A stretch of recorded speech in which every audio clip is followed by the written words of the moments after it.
Greetings and welcome to another episode of Pop's Collection. I'm Ron Tweedy. Joining me is Pops, and we did it. We saw the brand new Marvel Cinematic Universe film, Black Panther: Wakanda Forever. Yes. Welcome, everybody. Glad you're with us. Sit back a spell a little bit. I can promise you that this is not an episode that you'll have to put on hold to go to the bathroom. Okay. As you would if you were at Wakanda Forever, a 2 hour and 41-minute movie. It is long. Yeah. And hopefully by the end of this, you'll be able to make the determination whether it is Wakanda Forever or Wakanda Never Again. So okay. Don't know. All right. Let's keep it spoiler free for the next 5 minutes or so. So just kind of first impressions. What did you like about the film, and without going into spoilers. Okay. Well, first of all, I'm gonna have to say that the landscaping was mostly breathtaking. Okay. Similar to the first Black Panther movie. Yeah. A lot of that stuff was enhanced a little bit better. Okay. I will say that some of the CG felt very quirky to me. Okay. Which I'll discuss it when we get into that part of it. Sure. I think that the majority of the actors and actresses were good. We got a lot of people replaying their parts. Yep. And new actors. Yep. I do have to say I was looking forward to the what they were going to do with Prince Namor, Submariner. Right. And they definitely took it down a different direction from the original. You think? A little bit, a lot, I guess, a lot of it, but all right. I don't know. Yeah. So, what about you? Well, so I will say that I do believe that Wakanda Forever is the best Marvel movie of 2022. And since there is no more after this for 2022, it is.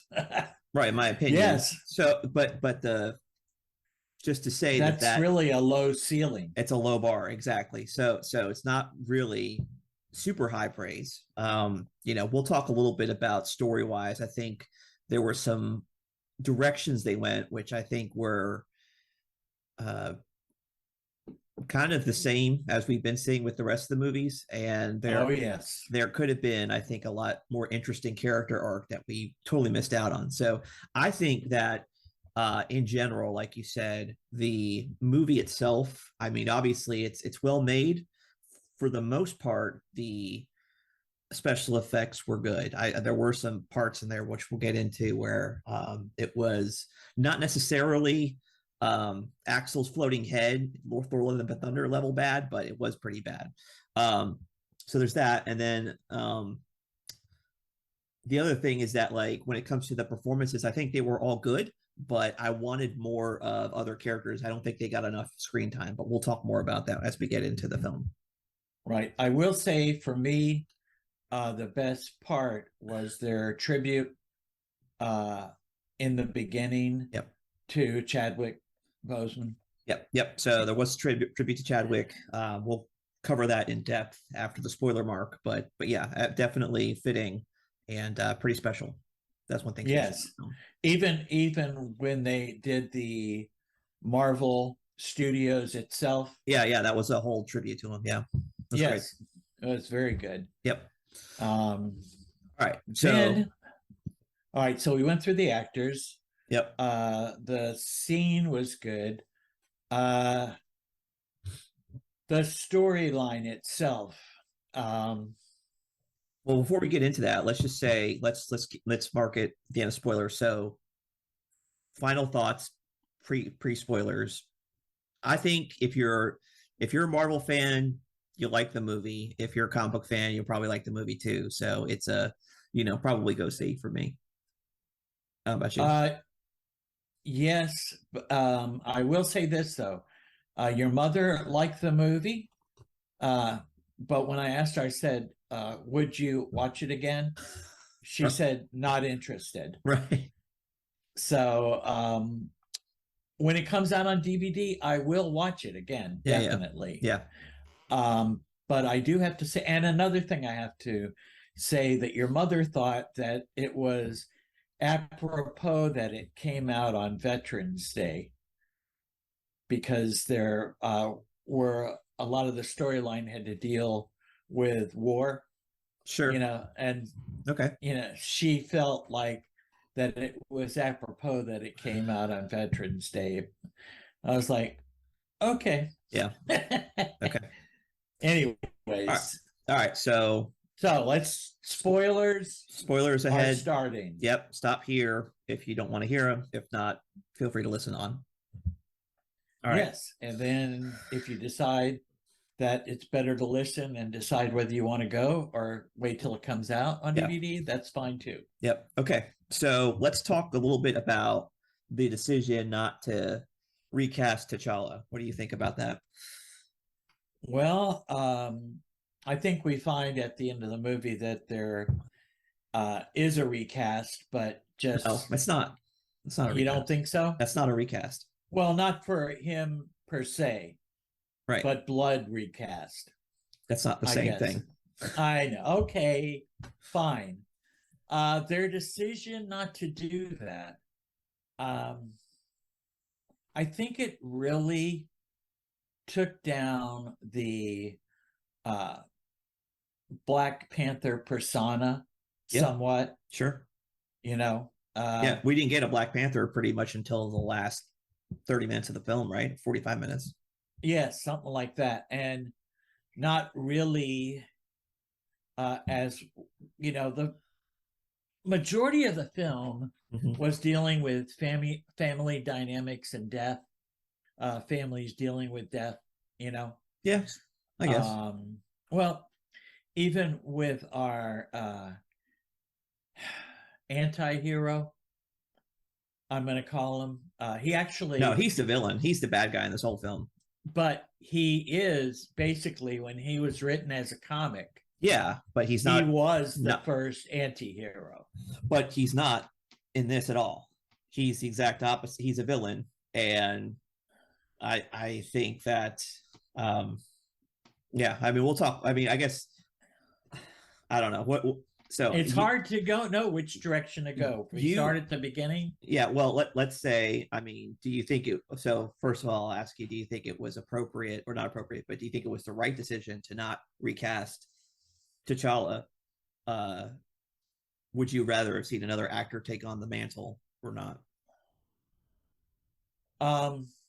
Yes, I would. But if they would have gone through the whole rigmarole of that,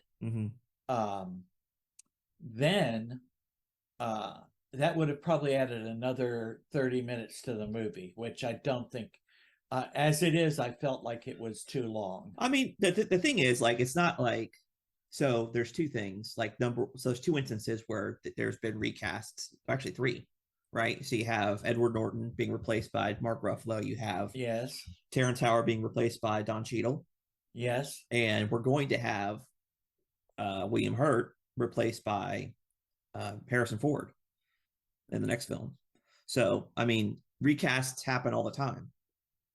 So I don't think it was, I don't think that's like just do it because the actor died. Now, having said that, I will say that Chadwick Boseman is the Black Panther, as Charlie Cox is to Daredevil, as Robert Downey Jr. is to Iron Man. I totally get that. I think what I would have liked to have seen would be a old man T'Challa storyline, kind of like in the Logan vein, where he has to deal with all of the consequences of his actions up into and how do you as a king leave a legacy to the next generation. I think that would have been a way more interesting story then. And then you could have recast it to T'Challa because you would have done that pretty much anyway, unless you know, did the really weird CG up aging where, you know, it looks kind of stupid sometimes. So you have to be really careful with that.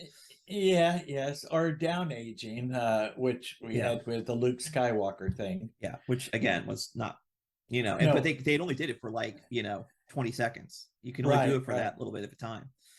So, you know, I think that could have been a good story, a better story. But we didn't get that here. We got the introduction of an entire race of Earthlings that were previously unheard of. So we got the Atlanteans. Well, yes, were they called the Atlanteans though? They were No, called no, something else, right? no. In the original comic, Yeah, they're Atlanteans. yeah, yeah, yeah. You know, the in the Talokan is the name of the place. right. But I don't know what the demonym is of that. And then they also chose to make the character a little different too, as we know. A little. Well, a lot. I mean, it's to the level I think where they took, you know, they casted Tilda Swinton in as the Ancient One. It was that much of a. Actually, it was even more than that because, like, basically they just kind of race swapped the Ancient One, whereas this one they completely redid the whole story. Oh, The whole absolutely. origin. The origin story is totally different.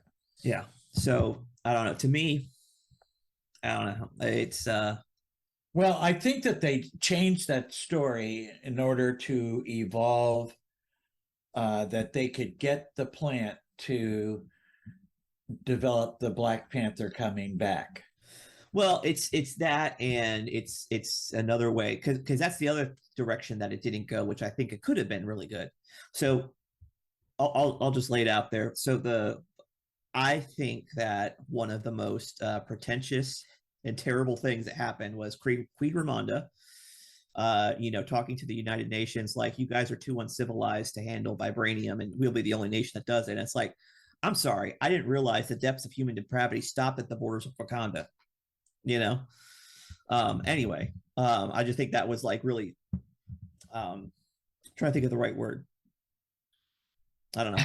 Anyway, anyway, Absurd, yeah, to say the least. so we find out then that you know, the Americans are in hot pursuit of trying to find Wakanda in other places. They find it, and then that's how we're you know, introduced to the sea people. You mean vibranium?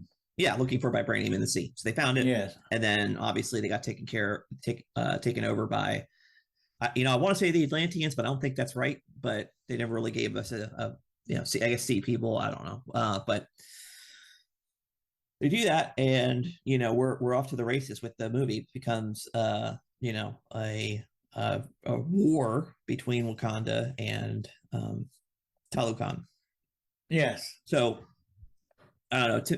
You know, we get introduced to another new character to the MCU, Riri Williams, played by what's her name? Looking up here, Dominique Thorne. And I was almost kind of dreading introducing her because you know, it seems like she was going to be really like annoying and you know, kind of lame. But I was pleasantly surprised that I think they did a really good job with Riri Williams introducing her. So, you know, that's one really positive thing I will say about the film is that they actually made, you know, Ironheart, you know, good character. So good on Ryan Coogler for doing that. Yes. Well, like I said, there were some spots that were okay. There were others that just were like, yeah, long and drawn out, and yeah. Oh God. So, but you know, the challenge, and I understand the reason why the runtime was long, because you literally have to introduce Namor and Talokan and do all that stuff, and that took a good chunk of the movie. I totally get that. That makes sense. And Riri. Right, you had to do that, and I think that part was okay. The problem is that, you know, it went on for way too long. Right? Yes. Oh my gosh, yes. And That really was the only thing that I was interested in Okay. about this because, we've gotten already the Black Panther story. Right. I went into this not knowing what direction that they were going, but having Sure. the suspicions Uh-huh. that it was going to be similar to the way that they've been going with all of their movies Yeah. as of 2022. Right. And part of it is that, like, because that's what we see, is that pretty much every single hero that we've been introduced to for the past, I don't know, 12 years or whatever, no, 14 years, they've been stripped of their powers, or they lost their powers, or they died or something, and then now they're going to be replaced by a female version. And it's like, just do your own thing. You don't have to you don't have to do that, right? Right. I mean, again, there was so many other ways the story could have gone. So yeah, and that's the thing that I think was a missed opportunity as well, because you have, I think would have been way more interesting. So I think once you introduce the Atlanteans, I'm calling them that from now on, Okay. to them knowing that they're another nation, civilization that has vibranium, and then you have Wakanda that has vibranium. I think what could have been really interesting is that they could have set up a almost like a Cold War situation where you have two superpowers that have the nuclear weapons, essentially, which is what the vibranium is, right? And it's the equivalent. And then there becomes an interesting spy detente thing going on. I think they could have been way more interesting if they did that, as opposed to an alliance at the end, which I thought was kind of lame, in my opinion. Right. Well, so did Namor's first in charge, Yeah. that she thought it was lame too, Yeah. Yeah. And it was like, oh man, come on.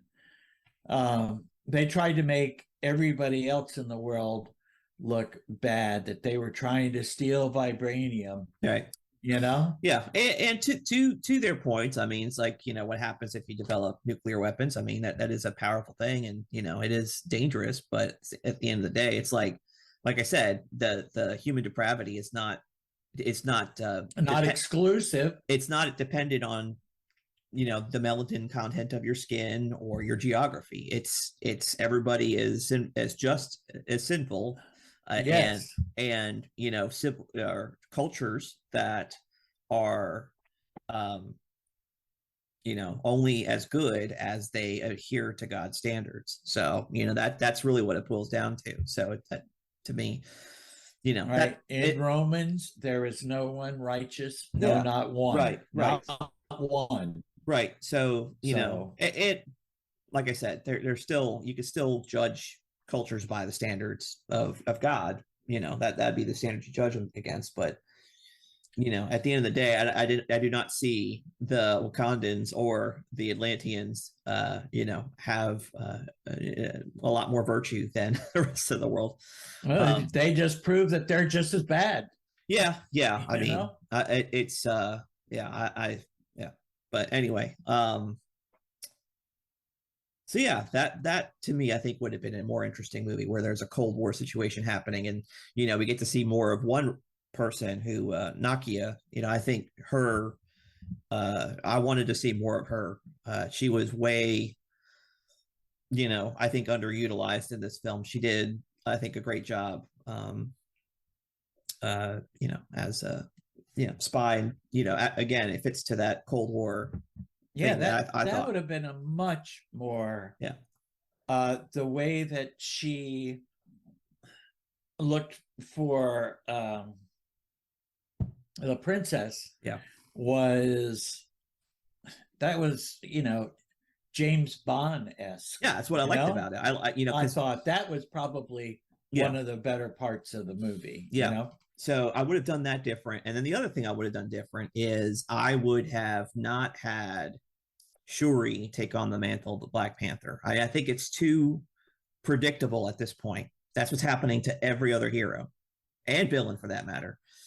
So to me, I think actually another actor I think who was also, I think I would have wanted to see more of, is Winston Duke as M'Baku.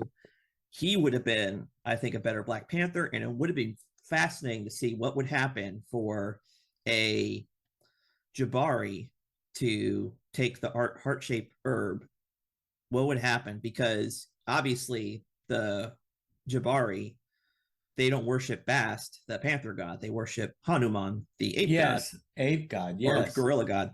And so it would have been fascinating to see what would a superpowered Jabari be like. And we see kind of a glimpse of that at the very end. Obviously, he challenges the throne, but I don't think that the heart-shaped herb comes with that, because Shuri is still the Black Panther at the end of the film. Yes, and also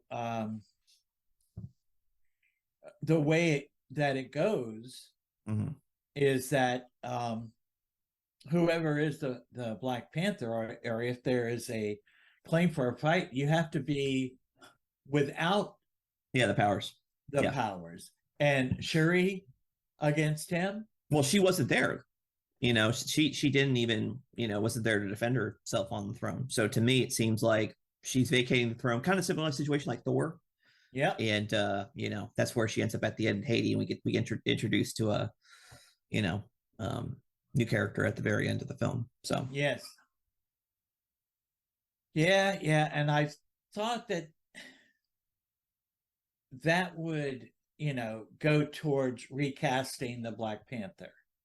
But it's a T'Challa Jr. Yeah, it's not the same T'Challa. You're right. No. So that would still, you could recast a Black Panther as T'Challa.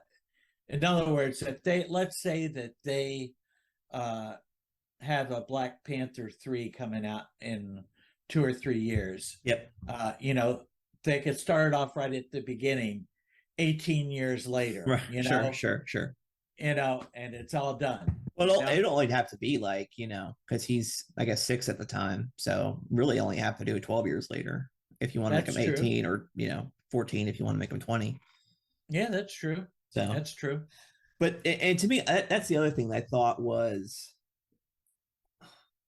I don't know how I feel about that. Because, like,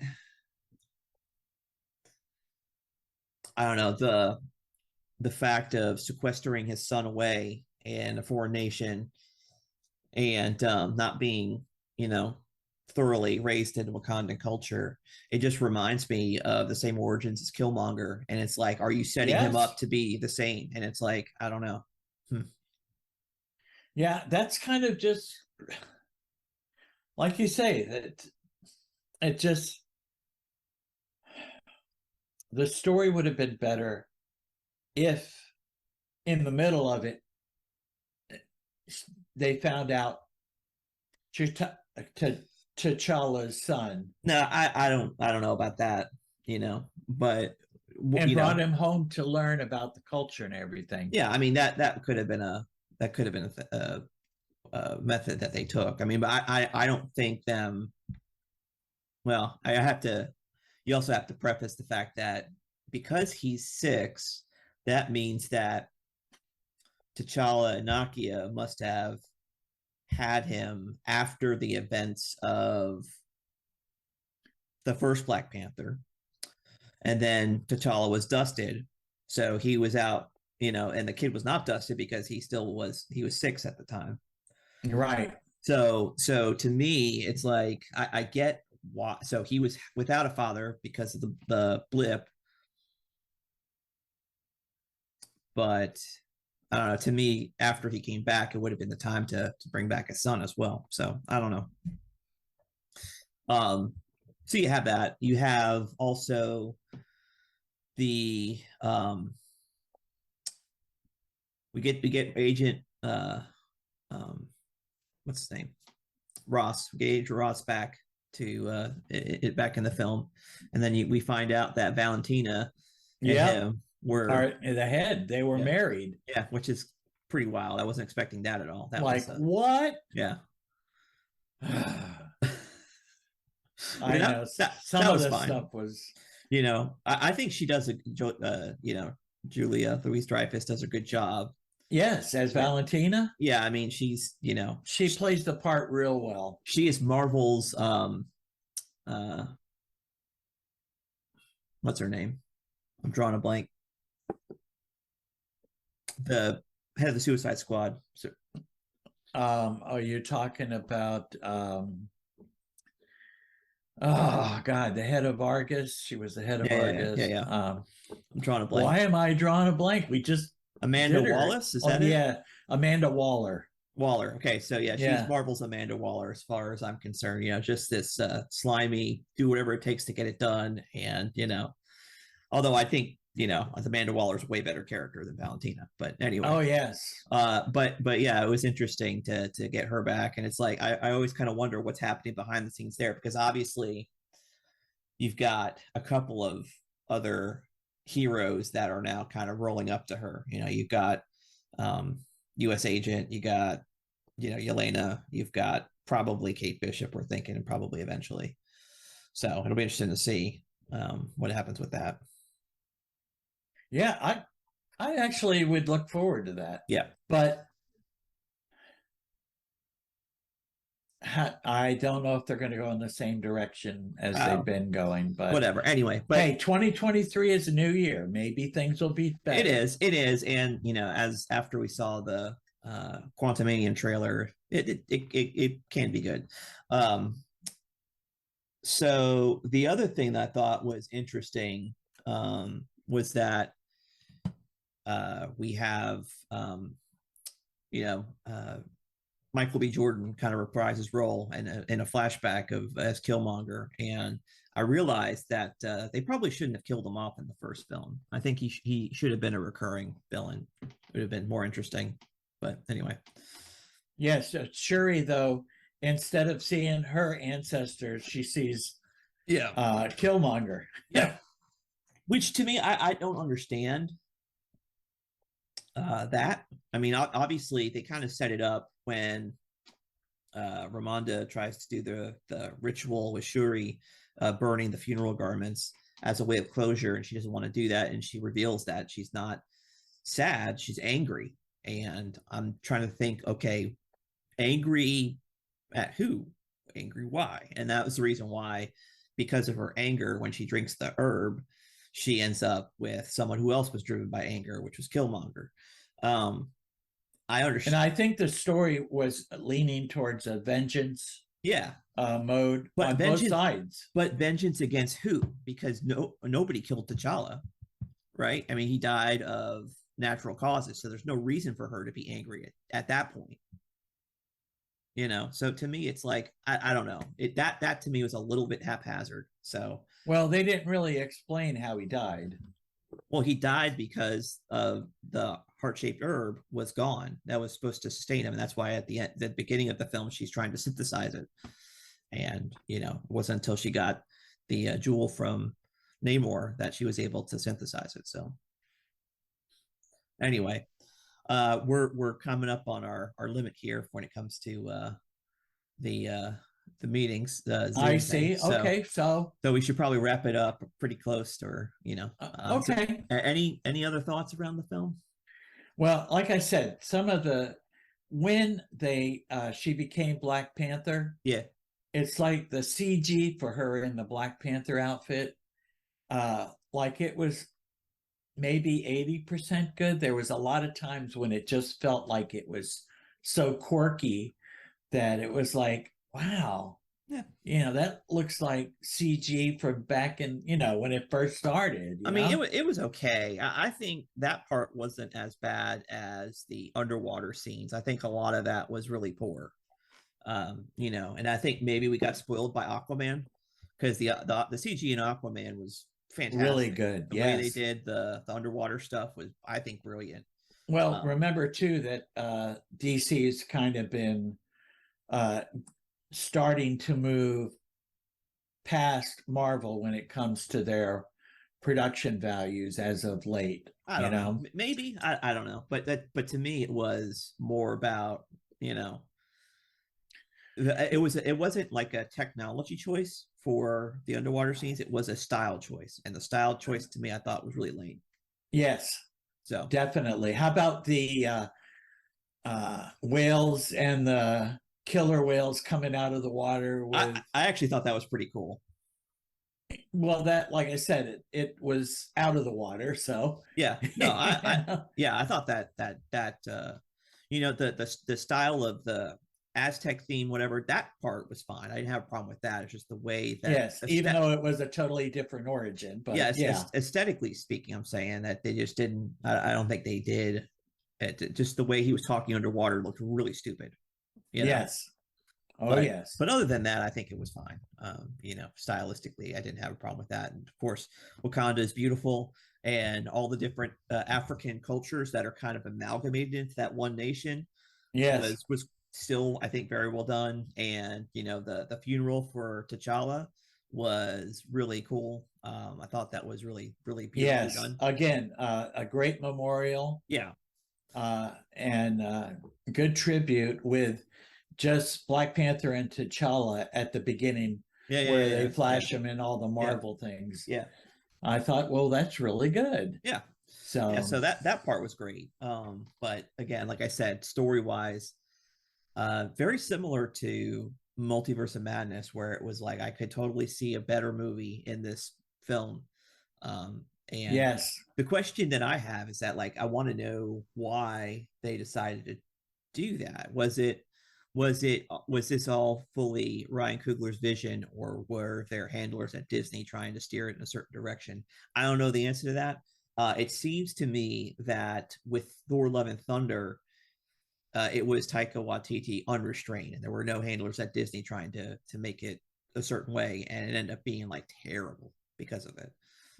So, yes. but I wonder though if Ryan Coogler had the same carte blanche to do whatever he wanted, if this really was the story that he wanted to do, because I don't think it was. I think that there was probably a better story here, but It's yeah, the story that we got. So, yeah, to our listeners, uh-huh.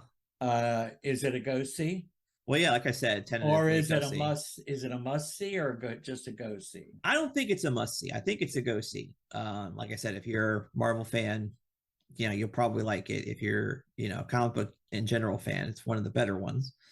But if you not don't really have any interest in these kind of movies, and why would you even be listening to our show? I don't know. Then you might be able to skip it. But that's pretty much it for me. It's like like I said, it is the best Marvel movie of the year, but that's a very low bar. You got it. I would also agree with that statement. If you have trouble with bladder control, wait till it comes out on DVD when you can pause the movie. Sure. You know. Yeah. Yeah. I'm just saying, it's a long movie. Yeah. Be prepared. Yeah, we didn't even get a chance to talk about Okoye's character arc, which I thought was, interesting, but I think there probably would have been a better way to tell that story too. But all the way around, yeah. This film has a lot more questions than it does answers. And that's not necessarily a bad thing. I just think it's more about missed opportunities to me. Correct. So, not about questions. Well, yeah, but I mean, why did you go this way? Why did you do that? There's a lot of those that are unanswered in there. So I'm going to go with that. Okay. All right. All right. Good deal. All right. We're done then. All right. Well, thank you all for tuning in. We'll see you next week with something else. And until then, goodbye and God bless. Goodbye. God bless. Tell your friends.